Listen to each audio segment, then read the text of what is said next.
ఈ meniscus tear అన్నది ఎలా డయాగ్నోస్ చేస్తామంటే లాకింగ్ సడన్గా పట్టేసినట్టు ఉంటుందండి. Hi, this is doctor Mahesh Chandra Suvari, orthopaedic surgeon.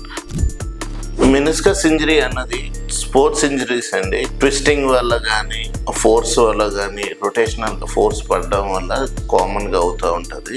దానివల్ల కాలు వాపు వస్తుంది. కాలు కదుపుతున్నప్పుడు పాపింగ్ సౌండ్ వస్తుంది, అంటే లోపల ఉన్న కండ కదులుతూ ఉంటుంది.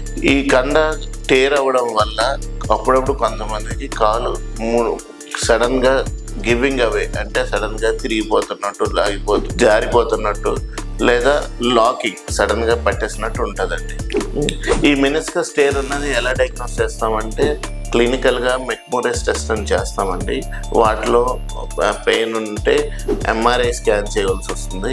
ఎంఆర్ఐ స్కాన్లో టేర్ ఏ గ్రేడ్లో ఉంది అన్న దాన్ని బట్టి కన్జర్వేటివ్ మెడికేషన్తో రెస్ట్, లాంగ్ నీ బ్రేస్ అని అంటాము, అది పెట్టి కాలు ఎత్తులో పెట్టి లింబ్ ఎలివేషన్ పెట్టి ట్రీట్మెంట్ చేయడం ఒకటి. నెక్స్ట్ దీంతో తగ్గినప్పుడు సర్జరీకి చేసుకోవాల్సి వస్తుంది. అది ఆర్థోస్కోపిక్ మెనిస్కల్ రిపేర్ అండి.